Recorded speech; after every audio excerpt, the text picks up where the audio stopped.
Good day mga kawais, this is JB Arpiana, your licensed real estate salesperson from Homopoise Townhouse, Manila.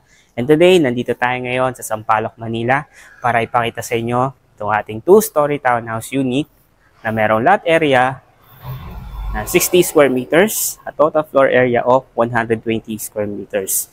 So ito nga pala is nakalocate sa medyo small road at malapit lang po siya sa Maseda Street. At yung ating unit pala is isa na lang po yung available, yung middle. So ito po yung papasukin natin. So tara, samahan niyo ako.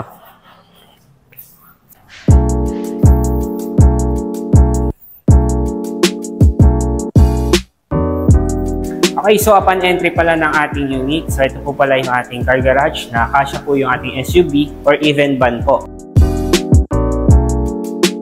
And then yung kanya namang frontage is about 4 meters po. And then dun po sa area na po na yon yung ating faucet. So in case na gusto nating hugasan po yung ating sasakyan, so hindi na po tayo mahihirapan. And then yung ating ceiling naman is naka-PVC panel na po yan with pin lights. At ito naman po yung ating circuit breaker. Okay, so welcome po dito sa ating unit.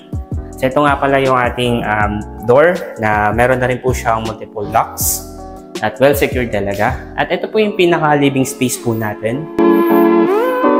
So meron na rin po tayo ditong large window for ventilation po ng ating living space. At dito naman po is meron po tayong extra storage. Yan. So pwede po natin lagay yung iba nating gamit. And yung ating ceiling, kung mapapansin nyo rin po, so meron na rin po siyang modern lightings. Meron po tayo dyang pin lights. At may mga abang na rin po dyang mga wire for CCTV, doorbell, at outlet po for ating split type aircon. Then dito rin po for internet. At ito po yung ating common toilet and bath dito sa baba. And now, proceed po tayo sa pinaka-dining and kitchen area po natin. So as you can see, meron na rin po tayo ditong modern drop lights. Yan, napaka-elegant po talaga ng pinaka-dining and kitchen natin. At ito po yung ating countertop na meron na pong dual sink. At yung ating mga cabinets is laminated na rin po yan. And then meron po tayo ditong provision for our range hood. At ito po yung pinaka magiging lutuan po natin. And then may mga extra storage din po tayo dito like yung drawers and cabinets po sa ilalim ng ating countertop. And then may window din po dito for ventilation ng ating kitchen. And then dito po yung ating service area. And dito na rin po nakalocate yung ating fire escape po.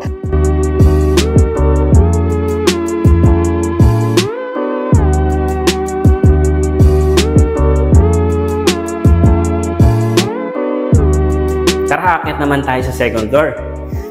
Sa pag-akyat po natin, ito po yung ating hagdan na buhos po.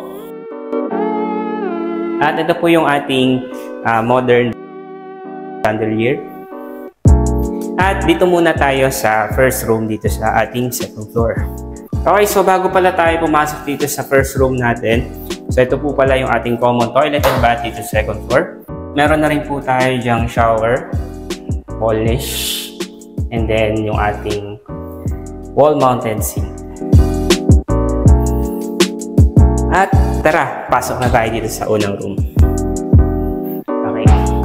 So, yung ating first room pala is meron na rin po siyang movable cabinet po dito. So, as you can see, namumog po yan. At pwede po natin yung ilipat kung saan po natin gusto dito sa pinaka-kwarto po natin.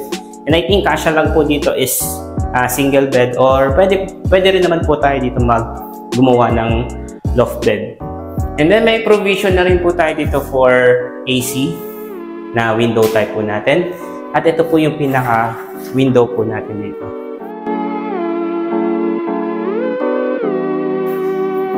So tara, proceed naman tayo sa middle room.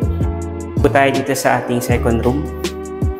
So as you can see, kasya din po dyan yung ating single bed at pwede rin tayong gumawa dyan ng loft bed. At meron na rin po ditong cabinet para sa kwarto na to. So may provision din po dyan for outlet for ating split type aircon. Okay, so meron din po tayo dyang window para hindi kulob yung ating room. So tara, yung last part po natin yung ating master's bedroom. So as you can see, very spacious na po yung ating master's bedroom at meron na rin po siyang option po dito na cabinet.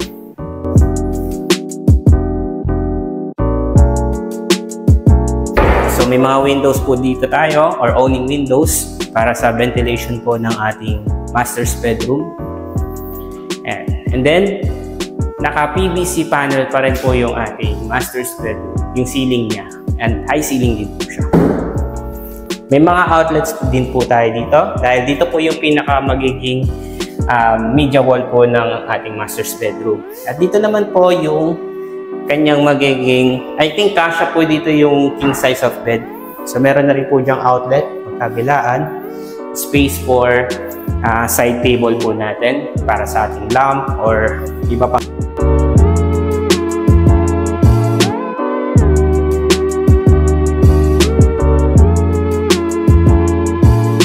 If you are interested in this property, so pwede nyo akong i-text or tawagan sa number na to. At pwede nyo rin ako i-message sa aming Facebook page, Homopoise Townhouse Manila. So again, I'm JB Orpiana, your licensed real estate salesperson from Homopoise Townhouse Manila.